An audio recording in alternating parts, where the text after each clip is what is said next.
வணக்கம். ஜவைஜக் ஃப்ரம் ஜவாதுபட்டி புது power writer அப்படிங்கிற யூடியூப் சேனல் மூலமாக உங்களை மீண்டும் சந்திக்க ரொம்ப மற்ற மகிழ்ச்சி. அத்தோட எங்கள் சேனலை சப்ஸ்கிரைப் பண்ணுங்கள், பெல் பட்டன் அழுத்த மறந்துடாங்க. அத்தோட எல்லாத்துக்கும் ஷேர் பண்ணுங்கள். இந்த ஒரு வாரமாகவே கள்ளக்குறிச்சி சம்பவம் தமிழகத்தை உலுக்கி கொண்டிருக்கிறது. கள்ளச்சாராய சாவின் எதிரொலி 52க்கு மேலே தாண்டிடுச்சு. மினிமம் ஒரு 150 பேர்த்துக்கு மேலே இன்னைக்கும் சாவை எதிர்நோக்கிய ஒரு சூழல். தப்பித்து கொண்டதாக சொல்லிவிட முடியாது. அதில் ஒரு குறிப்பிட்டு சொல்கிறாங்க, ஒரே ஒரு மெத்தனால் கலந்த சாராயத்தை ஒரு பாக்கெட்டை குடித்தவங்க தப்பிச்சுட்டு இருக்கிறாங்க. 2 பாக்கெட்டை சாப்பிட்டவங்க குடித்தவங்க தான் இன்னைக்கு உயிரிழந்திருக்கிறாங்க அப்படிங்கிற ஒரு தகவல் வந்திருக்கு. எப்படியும் அதுவும் ஒரு பிரச்சனை தான். மெத்தனால் கலந்தாலே அது விஷம். Carbon monoxide plus hydrogen plus methanol முடிஞ்சு வச்சுக்கலாம். அதை ஒரு குறிப்பிட்ட 2 மில்லி அளவுக்கு கலந்தாலும் சிறுவர்களுக்கு அபாயத்தை ஏற்படுத்தி அது உயிர் சாவை ஏற்படுத்தும். ஆமாம், கொஞ்சம் அதிகமாக போனாலுமே கூட அது கட்டாயமாக நேர சாவை நோக்கி கொண்டு செல்லக்கூடியது. அது இது கள்ளச்சாராயத்து இந்த கள்ளக்குறிச்சியில் கலந்த கள்ளச்சாராய கான்செப்ட். அந்த மெத்தனால் அதில் சாராயத்தில் கலந்த மெத்தனால் கெட்டுப்போன மெத்தனாலை படுபாவிங்க கலந்துருக்கிறாங்க. கெட்டுப்போன மெத்தனால் ஆந்திராவில் அடிக்கடி போய் அங்கே இருக்கக்கூடிய ரசாயன தொழிற்சாலைகளை மிச்சமான மெத்தனால வாங்கிட்டு வருவாங்க போல இருக்கு. வாங்கிட்டு வந்த வகையில் இப்போ போன இதில் போன வாரம் நடந்த கள்ளக்குறிச்சி கள்ளச்சாராய சாவு கான்செப்ட் எல்லாமே கெட்டுப்போன மெத்தனால். ஆமாம், அதில் ரொம்ப முக்கியமாக மாதேஷ் அப்படிங்கிற ஆள் தான் ரொம்ப முக்கியமான ஒரு ஆள். அந்த ஆள் கண்ணுக்குட்டி அப்படிங்கிற ஆளுக்கு வாங்கி கொடுக்குறாரு. கண்ணுக்குட்டி, விஜயா, தாமோதரன் 3 பேர் முக்கிய காரணம். இதில் கண்ணுக்குட்டி அப்படிங்கிற கோவிந்தராஜன் அந்த ஆள் மது அருந்தாதான் பாருங்க, எப்படிலாம் ரொம்ப டெக்னிக்கான ஆள் பாருங்க. அதாவது சாராயத்தை விற்று கொண்டே சாராயம் அருந்தாதான் நம்புறாங்க. அவர் மது குடிக்கவே மாட்டாங்க. அந்த அளவுக்கு சைவமான ஒரு ஆள் இவ்வளவு கேவலமான ஒரு விஷயத்தை இன்னைக்கு செஞ்சிருக்கிறார். அவர் வகையில் அது ஓகே, பிறர் வகையில் அது கூடாது இல்லையா? ஆந்திராவில் ரசாயனம் அந்த தொழிற்சாலையில மிச்சம் மீதி இருக்கக்கூடிய லிட்டர் கணக்கில் வாங்கிட்டு வருவாங்க. இந்த சமீபத்தில் நடந்த விஷயத்தின் அடிப்படையில் வாங்கிட்டு வந்த சமயத்துல தாமோதரவும் நக்கி பார்த்துருக்கிறார். ஜோசப் ராஜா அப்படிங்கிறவர் சொல்லியிருக்கிறாரு, கொஞ்சம் பிடிச்சி பாருப்பா அப்படின்னு சொல்லியிருக்க சமயத்துல இல்லை இது தாமோதரன்னு சொல்லிட்டாரு, கெட்டு போச்சுங்க அப்படின்ட்டார். உடனே என்ன பண்ணிருக்கிறாரு, இல்லை இது கெட்டு போனதை ஹையஸ்ட் ஒரு ஸ்பெஷல் சரக்கு மாதிரி சொல்லி வித்துருங்க. எப்படி பாருங்க, எப்படிலாம் ஒரு டெக்னாலஜியா அந்த வியாபாரத்தை எந்த அளவுக்கு பயன்படுத்தி இன்னைக்கு 52 பேர் 60 பேர்த்துக்கு சாவடிச்சிருக்காங்க பாருங்க பாருங்க. அதாவது கெட்டுப்போன மெத்தனால், இன்னும் சொல்ல போனா கெடாமல் இருந்திருந்தா கூட உயிர் பிழைத்திருக்கலாம் அப்படிங்கிற ஒரு தகவல் இன்னைக்கு போயிட்டு இருக்கு. கெட்டுப்போன மெத்தனால ஆமா சரியாக ஊத்தினால கூட கெட்டு போன குடிச்சு பார்த்துருக்குறாங்க. புதுச்சேரியிலிருந்து வந்திருக்கு இந்த கள்ளச்சாராயத்தை மெத்தனாலை கலக்க வேண்டியது. அந்த மெத்தனால என்ன கான்செப்ட்னா ஆந்திராவில் ஒரு விஷயம். இன்னும் சொல்ல போனா புதுச்சேரியிலிருந்து அப்படியே லிட்டர் கணக்கில் மெத்தனால வாங்கி சப்ளை பண்ணக்கூடிய ஒரு சூழல். பக்கத்திலே இங்கிட்ட புதுச்சேரி, இங்கிட்ட ஆந்திரா முடிஞ்சு போச்சு. நடுவில் கள்ளக்குறிச்சி. இந்த வியாபாரம் ஏகப்பட்ட இடங்கள்ல சேலம், விழுப்புரம், கடலூர், அப்புறம் வேலூர், திருவண்ணாமலை, காஞ்சிபுரம், செங்கல்பட்டு மாவட்டம் எல்லாமே நடந்துட்டு இருக்கு. ஒன்று ஆந்திராவுக்கு போயிட வேண்டியது, நேராக ரசாயன தொழிற்சாலை எங்கப்பா கெட்டு கிடக்கு என்ன சமாச்சாரத்தை கொடுத்து திருட்டுத்தனமாக வாங்கிட்டு வர வேண்டியது, இல்லையா புதுச்சேரிக்கு வண்டி ஏறி போயிட வேண்டியது. அங்கிருந்தே சில பேர் கொண்டு விற்கிறாங்க. அது சம்மந்தப்பட்டவங்க இன்னைக்கு கைது பண்ணியிருக்கிறாங்க. புதுச்சேரி மாதேஷ், ஜோசப் ராஜா, முத்து போன்றெல்லாம் இன்னைக்கு போலீஸார் சிபிசிஐடி போலீஸார் கைது செஞ்சுருக்கிறாங்க. சரி பாவீங்க, அது நல்ல இல்லை அப்படின்னு தூக்கியா எரிஞ்சானுங்களா? அதுவும் கிடையாது. இல்லை இது ஸ்பெஷல் சரக்குன்னு சொல்லி போட்டு வித்துருங்கப்பான்னு போட்டு சொன்ன உடனே மாட்டிக்கிச்சு 52 பேர் இன்னைக்கு காலி. அந்த 52 பேர் உயிரை எவ்வாறு யார் கொடுக்கும்? இன்னைக்கு தமிழக அரசு அறிவிச்சிருக்கிறாங்க. ஆமா, அந்த இறந்தவங்க முடிஞ்சு போச்சு. அவங்களுடைய குழந்தைகள் மற்ற குடும்பத்தாருக்கு குழந்தைகளாக இருந்தால் 18 வயசு வரை 5000 + 5 லட்சம் ரூபாய் வைப்புத்தொகை தமிழக அரசு வழங்கும். மற்றபடி பட்டப்படிப்பு வரை கல்வி கட்டணம் அரசே செலுத்தும் அப்படிங்கிற மாதிரி சொல்லி, மற்றபடி குழந்தைகளுக்கு அனைத்து திட்டங்களுக்கும் முன்னுரிமை வழங்கப்படும் அப்படின்னு சொல்லிட்டு கோகுல்தாஸ் தலைமையில் ஒரு நபர் ஆணையம் அமைச்சு சிபிசிஐடி கையில் கொடுத்துட்டாங்க. முடிஞ்சு போச்சு. இந்த அளவுக்கு ஒரு ஸ்பீடாக பண்ணியிருக்காங்க. அவங்களுக்கு பாராட்டக்கூடிய விஷயம். இந்த நம்ம சிலிண்டரு வெடிச்சது பாருங்க கோயம்புத்தூர்ல. அதுக்கு எப்படி டக்கு டக்கு டக்கு டக்குன்னு சொன்னாங்களோ செஞ்சாங்களோ இந்த தமிழக அரசு, அதே மாதிரி வந்து திமுக அரசு கரெக்டாக செஞ்சுட்டாங்க. இருந்தாலும் வந்து நம்ம உயிரை காப்பாற்ற முடியாது இல்லையா? இறந்து விட்ட பின்னாலும் இருக்கக்கூடியவங்களை எவ்வாறு காப்பாற்றுற அடிப்படையில் செஞ்சு முடிச்சுட்டாங்க. பட் இருந்தாலும் இதுக்கு நிரந்தர தீர்வு என்ன அப்படிங்கக்கூடிய சமயத்தை என்ன பண்ண முடியும்? ஒண்ணுமே கிடையாது. மீண்டும் அதே தான். ஆமா, திருடனாய் பார்த்து திருந்தாவிட்டால் திருட்டை ஒழிக்க முடியாது, அவ்வளவு விஷயம். இருந்தா அதையும் மீறி என்ன விஷயம் அப்படின்னா, கல்லை வந்து இறக்குமதி செஞ்சு மற்றபடி வந்து அதை வந்து ஒரு பப்ளிக்கா பண்ணக்கூடிய ஒரு சூழல். ஆமா, அதாவது ஆவின் ஆணை நிறுவனம்ங்கிற ஒரு கான்செப்ட்லாம் இருக்கு தெரியுமா? அது மாதிரி ஆவின் ஒரு விற்பனை, அதுக்கு ஒரு தனித்துறை இருக்கிற மாதிரி கல் விற்பனைக்குன்னு ஒரு தனித்துறையை ஏற்படுத்தி கல் சம்பந்தப்பட்ட வகையில இருக்கு. ஆனா கல்லுங்கிறது வந்து ஒரு அற்புதமான ஒரு இயற்கை பானம் தான். அதை வந்து நம்ம வந்து ஏதோ கொஞ்சோடு போதை வரனால அதை வந்து ஒதுக்கி வச்சிருக்கிறோம். கல் வந்து ஒரு இயற்கையான ஒரு பானம். அது வந்து அந்த அளவுக்குலாம் வந்து மிக மோசமான சூழலை உடம்பை பாதிக்காது. மயக்கம் வரக்கூடிய எல்லாமே வந்து போதை அப்படின்னா அப்புறம் எல்லாமே ஏகப்பட்ட விஷயங்கள் இருக்கு இல்லையா?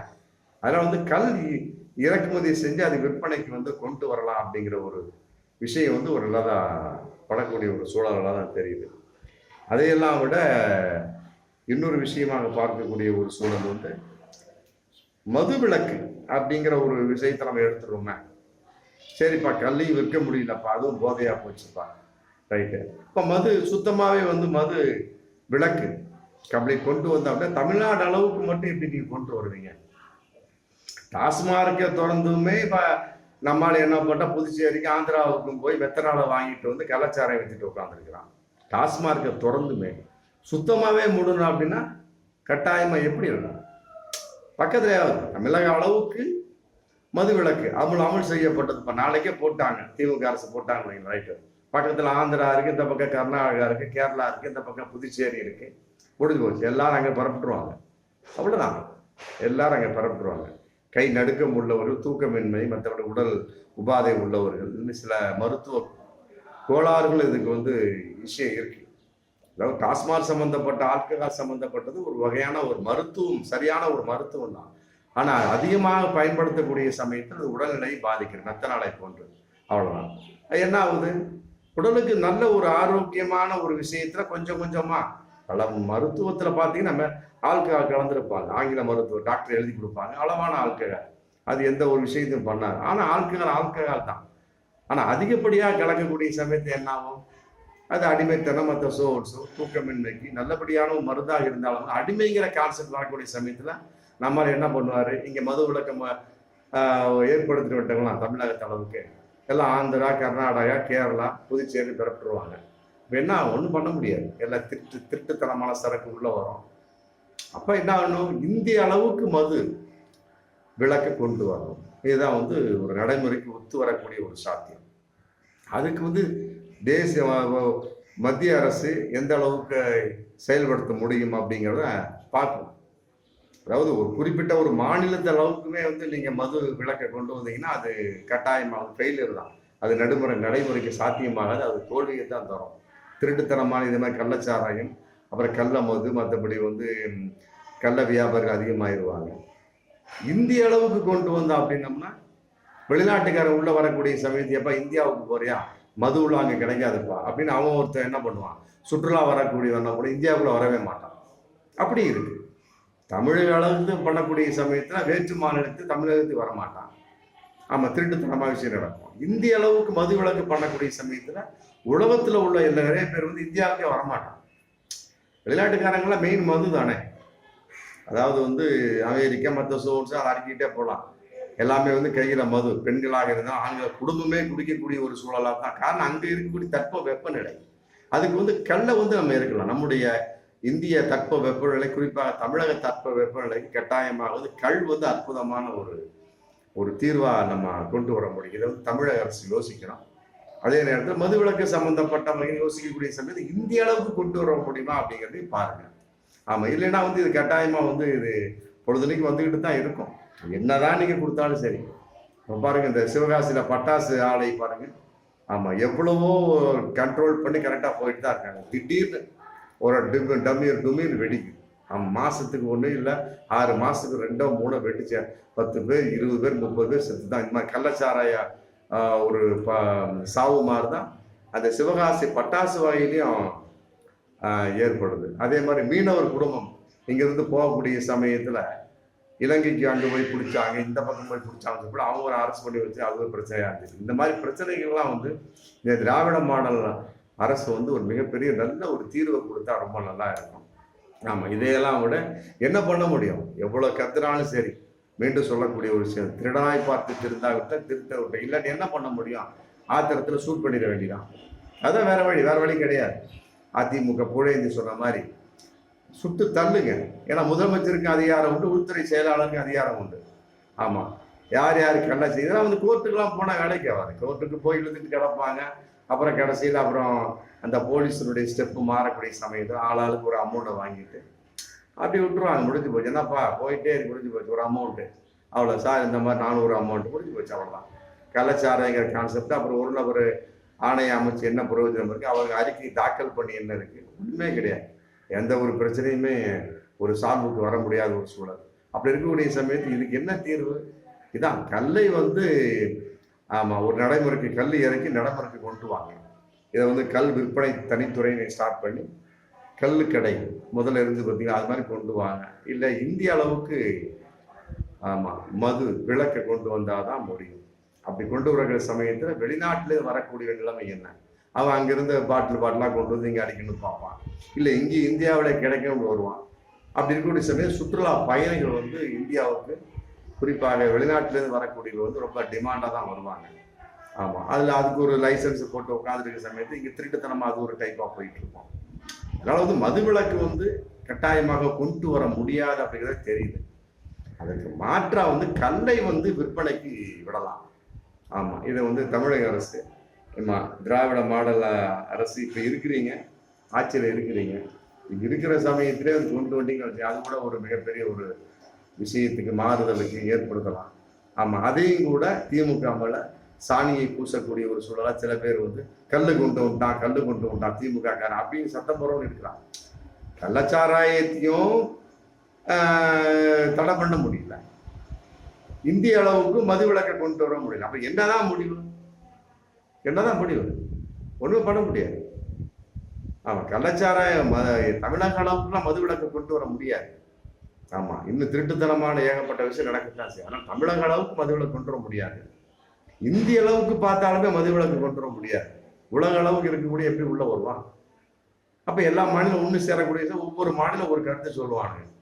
சொல்லக்கூடிய விஷயம் கட்டாயம் நடக்கக்கூடிய விஷயம் இல்லை. அந்தந்த மாநிலம் பண்ணக்கூடிய ஒரு சமயத்துல திருட்டுத்தனமான பல விஷயம் நடக்கத்தான போகுது. டாஸ்மார்க்கை தொடர்ந்து வச்சுட்டு இருக்கிறப்பயே இப்போ இந்த அளவுக்கு திருட்டுத்தனம் நடந்துகிட்டு இருக்கு. கள்ளச்சாராயம் சுத்தமா மூடிட்டோம்னா அவ்வளவுதான், முடிஞ்சு போச்சு. அத்தனை பேர் என்ன பண்ணுவான்? இந்த ஒரு இதுல அப்படித்தான் பார்டர், திருவள்ளூர் பார்டர்ல கூட அப்படின்னு நினைக்கிறேன், ஏதோ ஒரு டாஸ்மார்க்கை தூக்குனாங்க. ஒரு பெண்களே கூட போராட ஆரம்பிச்சிட்டாங்க. எல்லாரும் வந்து ஆந்திரா எல்லைக்கு போய் பிடிச்சிட்டு வர்றாங்க எங்க ஆண்கள்.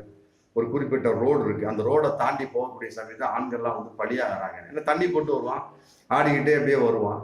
அது மிகப்பெரிய ஹைவேஸ் தாண்டி வரக்கூடிய விஷயம் 2 3 அடிபட்டாங்க. அதன் அடிப்படை என்ன பண்றாங்க? பெண்கள் நீங்க வந்து எங்க ஊருக்கு வந்து மதுக்கடையை கொண்டு வாங்க அப்படின்னு வந்து ஒரு 1.5-2 வருஷத்துக்கு முன்னாடி பெண் 3-4 வருஷத்துக்கு முன்னாடி பெண்கள் போராடன்னு நினைக்கிறேன். அந்த மாதிரிலாம் இருக்குது நிலைமை. பெண்களே இவனை திருத்த முடியாது, முடிஞ்சு போச்சு, என்ன சொன்னாலும் கேட்கவும் மாட்டாங்க. வந்த உடனே அவங்க என்ன பண்றாங்க? இருக்கிற கொஞ்சம் காசை கொடுத்து போட்டு மிச்ச காசை எடுத்துட்டு அவங்க பாட்டுக்கு ஆந்திரா எல்லைக்கு போய் குடிச்சிட்டு வர்றாங்க. வந்தாலும் பரவாயில்ல, நிறைய பேர் அடிபட்டு செத்து போயிடுவாங்க. ஆமா, ஹைவேஸ்ல அடிபட்டு செத்து. அதனால வந்து எங்க ஊருக்குள்ள நீங்க ஆல்ரெடி எடுத்தீங்க அந்த அந்த டாஸ்மார்க் மீண்டும் எங்களுக்கு நிறுவி கொடுங்கள், குடிச்சு சாகிறான், அப்புறம் எங்களுடைய தாலிய பாக்கியத்தை காப்பாத்துங்களா அப்படின்னு பெண்கள் வந்து ஒரு 4-5 வருஷத்துக்கு முன்னால போராடினாங்க. இப்படிலாம் ஒரு சூழல் இருக்கு. இப்ப என்ன பண்ண முடியும்? தர்ம சங்கடமான ஒரு சூழல். ஆமா, அதனால வந்து அதுக்குண்டான தொகையை திமுக கொடுத்துருச்சு. இந்தாங்க இந்த 10 லட்சம். சில பேர் சொல்லலாம் 10 லட்சம் கொடுத்துருக்கீங்க, ஊக்குவிக்கீங்களா அப்படிங்கிறாங்க. இறந்தவர்களுக்காக 10 லட்சம் கிடையாது, இறந்ததை வைத்து அவர்கள் குடும்பத்தாருக்கு 10 லட்சம். அவங்க உயிரோடு இருக்குது இல்லையா? இறந்தவங்க வந்து சிக்னல், அதை வச்சு அவங்க பழிச்சுட்டு போயிட்டே இருக்கு. நான் பாருங்க, 18 வயசு சம்பந்தப்பட்டவங்களும் 5000, அப்புறம் 5 லட்சம் இது வைப்பு நிதி மற்ற சோன்ஸோ. அப்போ இது கல்லூரி வரைக்கும் கட்டணம் இதெல்லாம் வந்து ப்ளஸ் பாயிண்ட் தான். ஆமாம், இதெல்லாம் வந்து ஒரு ஊக்குவிப்பதாக எடுத்துக்கொள்ள முடியாது. இறந்தவன் தான் முடிஞ்சு போச்சு. இருக்கிறவனையாவது பாதுகாத்து கொள்ள வேண்டும் அப்படிங்கிறத ஒரு பொதுவாக ஒரு அரசனுடைய ஒரு வெளிப்பாடாக இருக்கணும். அதை கரெக்டாக தமிழக அரசு இந்த திராவிட மாடல் ஆட்சி செஞ்சிருக்கிறாங்க. ஆமாம், அதே நேரத்தில் வந்து எல்லா அரசும் வந்தாலும் சரி, ஆமாம் எந்த அரசு வந்தாலும் சரி கட்டாயமாக டாஸ்மார்க்கை தூக்க முடியாது, சத்துணவு திட்டத்தை தூக்க முடியாது. இந்த இப்போ போட்டிருக்காங்க பாருங்க மகளிர் அந்த இலவச பேருந்து திட்டத்தை தூக்க முடியாது ஆச்சுங்களா. கல்லூரிகளுக்கு பெண்களுக்கு கொடுக்கக்கூடிய 1000 ரூபாய் ஊக்கத்தொகை தூக்க முடியாது. கல்லூரிகளுக்கு போகக்கூடிய ஆண்களுக்கு கொடுக்க ஆகஸ்ட் ஸ்டார்ட் பண்ண போறாங்க, அந்த 1000 ரூபாயை தூக்க முடியாது. இந்த மாதிரி பல திட்டங்கள் இருக்கு, இதெல்லாம் தூக்க முடியாது. தூக்கினாலுமே கூட அதன் அடிப்படையில் அவங்களுக்கு மிகப்பெரிய ஒரு தோல்வி ஏற்படும். சரி, தோல்வி ஏற்பட்டுருச்சுப்பா, அதை பத்தி ஒண்ணும் இல்லை. இவங்க திருந்துறாங்களா? திருந்தவும் மாட்டாங்க. அப்ப என்ன பண்ணுவீங்க? அப்ப விட்டுட்டு போயிட வேண்டியதான். இருக்கக்கூடியதை அட்வைஸ் பண்ணிட்டு மற்றபடி அறிவுரை சம்பந்தப்பட்ட வகையில போயிட வேண்டியது. எப்படியோ ஒரு வகையில இருக்கக்கூடிய ஒரு விஷயங்கள் எந்த அளவுக்கு பாதிப்பு ஏற்பட்டுச்சு அந்த அளவுக்கு இந்த திமுக அரசு உதவியாக தான் நாம் கருத முடியும். அதே நேரத்தில் மக்களாகிய நாம் திருந்தக்கூடிய சமயத்தில் கட்டாயமாக அது கள்ளச்சாராயங்களை எப்படிப்பட்ட அனாச்சாரம் ஒழித்து கட்ட முடியும். அதே நேரத்தில் மதுவிலக்கை கொண்டு வர முடியுமா அப்படிங்கிறத பற்றி இந்திய அளவுக்கு மத்திய அரசு யோசிக்கணும். அதே நேரத்தில் குறிப்பாக தமிழகத்தை பொறுத்த வரைக்கும் கள் விற்பனையை தொடங்க முடியுமா அப்படிங்கிறத பார்த்தியும் திமுக அரசு யோசிச்சாங்கன்னா ரொம்ப நன்றாக இருக்கும் என்பதை இன்றைய நிலையில கள்ளக்குறிச்சி கள்ளச்சாராயம் பழி வகையில எல்லோருடைய எதிர்பார்ப்பாக இருந்து கொண்டிருக்கின்ற பகிரங்கமான. மீண்டும் அடுத்த வீடியோ சந்திப்போம். நன்றி.